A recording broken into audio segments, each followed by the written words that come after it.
Welcome back to ABCGH Spoilers channel.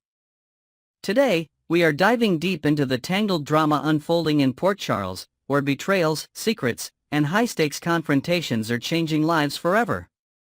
Stay with us as we unravel the latest twists and turns in this thrilling saga. Carly's dangerous attraction, is she repeating her past mistakes? At General Hospital, the atmosphere is thick with tension as Carly Corinthos stands toe-to-toe with her brother, Lucas Jones. The two have been locked in this argument for what feels like forever, and neither is willing to back down. Lucas, always the rational one, is practically pleading with Carly to listen to reason, his frustration evident in the way he runs a hand through his hair. "You're walking straight into another disaster, Carly. Can't you see the pattern?" Lucas exclaims, his voice tinged with exasperation. Jack Brennan is no different from Sonny, from Alcazar, from every bad boy you've ever fallen for. But Carly? She simply smirks, that infuriatingly confident expression never leaving her face. "I don't make the same mistake twice," she counters smoothly, even though they both know that's a lie. Lucas isn't convinced, and he knows his sister better than anyone. He can practically see the wheels turning in her head. Carly thrives in chaos, she always has. It's not just that she's attracted to powerful men, it's that she likes the danger, the unpredictability. But Jack Brennan? He's a different kind of dangerous. He's calculating, ruthless, and, worst of all, completely unreadable. Lucas sighs, knowing this conversation is getting nowhere. "Just be careful, Carly. You always think you're in control, but you never are." Carly only smiles wider. "Watch me." And with that, she turns on her heel and walks away, leaving Lucas shaking his head. Will Carly's latest obsession lead her down another road of heartbreak and destruction, or does she have a master plan of her own? Jocelyn's breakthrough, a shocking discovery in Cyrus' Bible. While Carly is playing with fire, Jocelyn Jax is on a mission of her own, one that could change everything. She's standing inside Bobby Spencer's house, staring at Jack Brennan, her heart pounding in her chest. "I know who killed Dex Heller," she announces, her voice steady despite the turmoil raging inside her. Brennan's gaze sharpens. "Do you, now?" Jocelyn nods, her mind flashing back to the moment she stepped inside Cyrus Renault's abandoned room. She had convinced the building superintendent to let her in, claiming she needed to retrieve something that had been left behind. What she found instead was a battered Bible sitting on the nightstand, its pages filled with highlighted passages and handwritten notes in the margins. The words sent a shiver down her spine. "Retribution belongs to the Lord, but the messenger delivers his justice." Cyrus had underlined that verse not once, but 3 times. And next to it? A list of names. Dex Heller's was at the top. Jocelyn barely had time to process what she had found before the superintendent returned, forcing her to leave. But now, standing in front of Brennan, she can feel it in her gut. Cyrus was responsible for Dex's murder. But what Jocelyn doesn't know is that Brennan has his own reasons for wanting this truth to come to light. His smile is faint, but there's something dark lurking behind his eyes. "Then prove it," he says simply. Is Jocelyn walking into a trap? Or is Brennan counting on her to expose Cyrus for reasons of his own? One thing is certain, this mystery is far from over. Metro Court showdown, Nina and Drew's explosive confrontation. Across town, the Metro Court is the stage for another fiery confrontation, this time between Nina Reeves and Drew Kane. The tension between them is palpable, and bystanders are beginning to take notice as their voices rise. "You just don't know when to quit, do you?" Nina hisses, her patience wearing thin. Drew, ever the stubborn one, doesn't back down. "You're the one making this harder than it has to be, Nina." Nina steps closer, her eyes burning with fury. "If you're looking for a fight, Drew, I'm more than happy to oblige." Their argument stems from Brooklyn Quartermain's earlier attempts to smooth things over regarding Willow Corinthos and her living arrangements at the Quartermain estate. Willow had turned to Nina, asking if she and her children could move in with her. But Nina had urged her to stay put in the gatehouse, warning that leaving now would only give Tracy Quartermain more power over her. Now, Nina is beyond frustrated with Drew for constantly sneaking onto the property, making everything worse. Stay away from the Quartermain estate, Drew, she warns, her voice dangerously low. You're only making things harder for Willow. Drew stares at her for a long moment before shaking his head. You think you're protecting her? You're just another person trying to control her life. With that, he turns and walks away, leaving Nina fuming. But is Drew really the one in the wrong? Or is Nina protecting her own interests more than she's protecting Willow? A family on the brink, Brooklyn's regret. Back at the Quartermain mansion, Brooklyn Quartermain is confiding in Gio Palmieri, her voice filled with regret. I thought I was helping, she says quietly, staring out at the sprawling estate. But I think I only made things worse. Earlier, she had confronted Willow in the gatehouse, reminding her that Drew had no right to be on the property. But Willow had pushed back, reminding her that this was her home, her sanctuary. But the stakes were far higher than Brooklyn anticipated. Tracy Quartermain had given an ultimatum: if Willow continued to allow Drew to visit, she would be forced to leave. And worse? She would have to leave her children behind. Brooklyn feels sick just thinking about it. Had she played right into Tracy's hands? Had she made things worse for Willow instead of helping her? Gio watches her closely. You can't fix everything, Brooklyn. She sighs. No, but I should have known better. As the wind rustles through the trees, she wonders, has she irreversibly shattered the fragile balance within the family? Or is there still time to make things right? Dante and Chase, a dangerous truth. In another part of the estate, Detective Harrison Chase stands face to face with Dante Falconeri, the tension thick between them. Promise me you won't do anything reckless, Chase says firmly. Dante hesitates. I need to know, Chase. The investigation into Sam McCall's murder has taken a dark turn, and Anna Devane has ordered Dante to stay out of it. But Dante has never been one to sit on the sidelines. Chase finally relents. There's something you need to know, but once I tell you, there's no going back. Dante's jaw tightens. He's ready to uncover the truth, no matter the cost. As the pieces fall into place, secrets unravel, alliances are tested, and the battle lines are drawn. Who will emerge victorious in this tangled game of power, deception, and betrayal? Next, we are diving into the explosive secrets, betrayals, and high-stakes confrontations that are shaking Port Charles to its core. Prepare yourselves for drama, deception, and game-changing revelations. A scandalous accusation, Drew's shocking revelation sends shockwaves through the Metro Court. The Metro Court is buzzing with murmurs, gasps, and disbelief. A dramatic revelation has just shattered the air like glass breaking against the marble floors. Drew Kane, in front of an entire room of spectators, has just dropped a bombshell. Jason Morgan allegedly fathered Sasha Gilmore's unborn child. Carly Corinthos is stunned into silence for the briefest moment before her anger ignites like a spark in dry brush.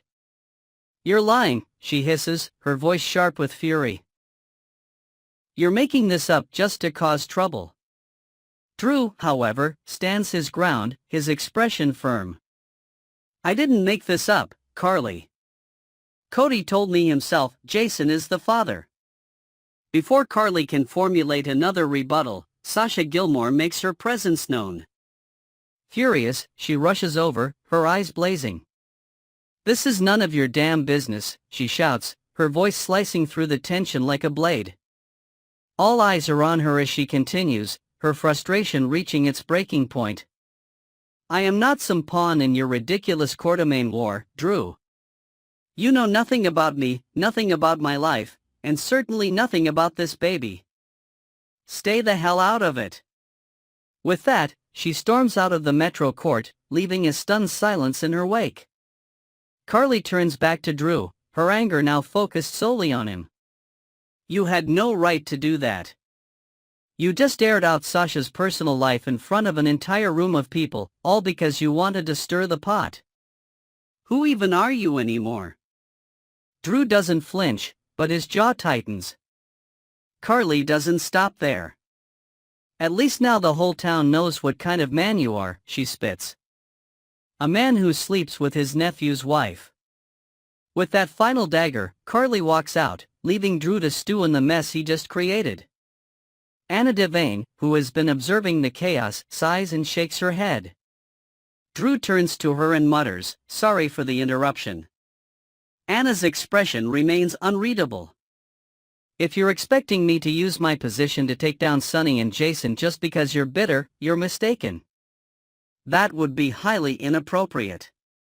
Meanwhile, at a table not far from the commotion, the deception team is abuzz with gossip. The deception women weigh in, a divided reaction to Jason's alleged paternity at the deception table. Tracy Quartermain is practically fuming. This isn't just gossip to her, it's an embarrassment. Her anger, however, isn't focused on Jason. It's on Willow Corinthos. Drew was just on Quartermain property again, wasn't he? She demands. After everything, Willow still refuses to keep him out? This is getting ridiculous. Brooklyn Quartermain, sitting across from her, places a gentle but firm hand on her grandmother's arm. "Let me handle it, Tracy." Tracy narrows her eyes, but after a long pause, she relents. "Fine. But I don't want to hear about Drew setting foot on the estate again." Meanwhile, Anna Devane has taken a seat next to Felicia Scorpio, who raises an eyebrow at the night's events. "I don't know who's going to have a bigger meltdown over this Sasha and Jason baby drama, Robert or Mac." Anna lets out a quiet chuckle, but her mind is elsewhere. Back at the deception table, Lucy Coe, Maxie Jones, and Lulu Spencer remain. Lucy, ever the opportunist, leans forward with a speculative gleam in her eye. "Honestly?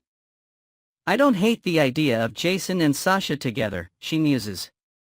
Maxie, however, isn't amused. Drew had no right to say what he did. That was Sasha's truth to tell, not his. At that moment, Drew walks over, a knowing smirk playing on his lips. "I get the feeling you're all talking about me," he says smoothly. Maxie doesn't hesitate. "You think airing out people's personal lives in public is some kind of sport, Drew? You're unbelievable." Drew crosses his arms. "Can I talk to you alone, Maxie?" She hesitates, but ultimately nods. The two walk off, leaving the others watching their retreating forms. Liz and Lucky's romantic evening is cut short by Rick's unannounced visit. Meanwhile, across town, Liz Weber and Lucky Spencer are sharing a rare, romantic moment. They're slow dancing in the dimly lit living room of her home, their bodies swaying in sync, completely lost in each other. For a moment, the world outside their embrace ceases to exist. Then, suddenly, a knock at the door. Liz sighs and pulls back, her fingers lingering in Lucky's. "Ignore it," Lucky suggests with a smirk. Liz grins but ultimately shakes her head. It could be important. When she opens the door, Rick Lansing stands there, an unreadable expression on his face. "Hope I'm not interrupting," he says smoothly, stepping inside without waiting for an invitation. Liz crosses her arms. "What brings you by?" Rick gets straight to the point. "You're officially allowed back at General Hospital." Liz exhales in relief. "Thank you." But before she can say more, Lucky speaks up. "Since you're here, Rick, maybe you can help us with something." Rick raises an eyebrow. "Help you with what, exactly?" Lucky exchanges a glance with Liz before turning back to Rick. "We need to know the terms of Cyrus Renault's parole." Rick lets out a slow breath, clearly weighing his options. I'll see what I can find out, but only as a favor to Liz. Liz frowns as Rick makes his exit. Once he's gone, she turns to Lucky. What was that about? Lucky takes a deep breath. These are desperate times, Liz. We need to find a way to stop Cyrus before he makes his next move. Liz's expression hardens. You're talking about setting him up. Lucky shakes his head. I'll handle it. You don't need to be involved. But Liz doesn't back down. No. Cyrus needs to be stopped. I'm in. The determination in her eyes matches his. The battle against Cyrus Renault has officially begun. What happens next? Secrets are unraveling, alliances are shifting, and tensions are reaching a boiling point in Port Charles. What will Carly do with Drew's shocking revelation? Will Jocelyn uncover the truth behind Sasha's baby? And just how far will Lucky and Liz go to take down Cyrus? Next, we uncover the shocking revelations, emotional confrontations, and unexpected twists unfolding in Port Charles. Brace yourself for a deep dive into the lives of your favorite characters as tensions rise and secrets come to light. A murder that shakes Port Charles. Danny faces the truth at the Quartermain mansion. The kitchen is unusually quiet except for the sound of Dante Falconeri setting down his beer with a heavy sigh. Cody Bell watches him carefully, sensing that something is off. Dante's expression is grim, his usual sharp-eyed determination clouded by frustration and sorrow. Cody, always one to read a room, leans against the counter and cautiously asks, "Everything okay?" Dante lets out a dry laugh, shaking his head. "No, Cody. It's not. Turns out Sam wasn't just in the wrong place at the wrong time. She was murdered." The words hang in the air like an anvil, the weight of them suffocating. Cody blinks, his usual carefree attitude replaced by genuine shock. Damn. That's crazy. I don't even know what to say. Dante grips the counter, his knuckles turning white. I should have saved her. I should have been there. But now? Now all I can do is go after the bastard who did this. Before Cody can respond, Molly Lansing Davis enters the kitchen, her face unreadable. She's here for one reason, to pick up Danny Morgan. Dante finishes his drink and nods toward the stairs. I'll go get him. As he heads upstairs, Cody and Molly are left alone for a brief moment. The silence is thick, heavy with unsaid words. Finally, Cody clears his throat. I just want to say I'm really sorry about Sam. She was an amazing person. Molly swallows hard, nodding. She was. And now, we have to figure out how to tell Danny. Dante reappears, a young, wary Danny Morgan trailing behind him. Danny frowns, looking between them. Why does Grandma want to see me? What's going on? Molly places a hand on his shoulder, her voice gentle but firm. We'll explain everything when we get there, okay? Danny nods hesitantly. The uncertainty in his eyes says it all, he knows something is wrong. A Quartermain dilemma. Willow caught between two worlds. Meanwhile, over at the Quartermain Estates gatehouse, an unexpected guest has arrived, Nina Reeves. At first, Willow Corinthos assumes it's Carly Corinthos returning, so when she opens the door to see Nina standing there, her surprise is evident. Nina, she says, stepping aside. What are you doing here? Nina offers a small smile. I just wanted to check in on you, see how you're handling everything. How's life with the Quartermains? Willow exhales, rubbing her temples. Honestly? I wish I was still living with you. But, she glances around the grand space, as if searching for an answer among the elegant decor. Nina studies her closely. I think this is where you're supposed to be, Willow. Time and distance can help everyone cool off. Before Willow can respond, Brooklyn Quartermain suddenly arrives, looking flustered. "You guys won't believe what just happened at the Metro Court," she announces, stepping inside without waiting for an invitation. "Drew and Carly had a massive blow-up, and now everyone knows about you having Drew over here." Willow's stomach drops. "What?" Brooklyn sighs. "Carly found a tie that he left here. And let's just say, she wasn't happy." Nina raises an eyebrow. "Well, that certainly explains Carly's abrupt departure." Brooklyn folds her arms. "Willow, there were rules about you staying here. You could have met Drew literally anywhere else." Willow sets her jaw. "This is my home." Silence stretches between them before Willow makes a bold decision. "Nina, can I come back and live with you?" Nina's eyebrows lift in surprise. "Are you sure?" Brooklyn quickly interjects. "Hold on, Willow. Think. Just take a breather. You can stay here, just stop bringing Drew around." Willow shakes her head. "I don't need a break, Brooklyn. I need a decision. And I've made it." She straightens her shoulders. "I'm moving back in with my mother." Brooklyn lets out a breath. "Tracy is going to freak." Willow shrugs. "Tracy doesn't have a legal leg to stand on." Nina gives her a reassuring look. "Then let's go home." A difficult choice, Alexis takes matters into her own hands over at Alexis Davis's house. An intense discussion is already underway. She has called her daughters, Molly Lansing Davis and Christina Corinthos Davis, over for a family meeting. But this isn't just any casual conversation, this is about Danny. Molly sits forward, her fingers laced together tightly. "Are you sure about this, Mom?" Alexis nods solemnly. "Yes. Danny needs to know the truth about his mother's murder before the media finds out and spins the story. He deserves to hear it from us first." Christina, however, isn't convinced. "Mom, this is a mistake.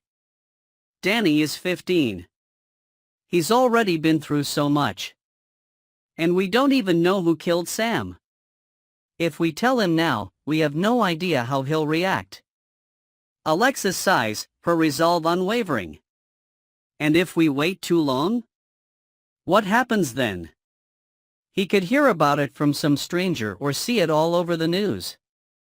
If that happens, we might lose him completely." Molly presses her lips together. "I'll go pick him up." As she stands, Christina's frustration boils over. "So we're just doing this? Right now?" Alexis meets her daughter's gaze with quiet determination. "Yes." Christina sighs but says nothing more. She knows there's no changing her mother's mind. As Molly heads out the door, Christina watches her go, unease settling in her stomach. There's no turning back now. What's next for Port Charles? With Willow making a bold decision to leave the Quartermain estate, Drew and Carly's rift deepening, and Alexis preparing for a difficult conversation with Danny, the stakes have never been higher. And with Dante vowing to bring Sam's killer to justice, the battle for the truth is far from over. Who will emerge victorious in these emotional and high-stakes confrontations? And how will Danny react when he finally learns the truth? Stay tuned for more General Hospital drama.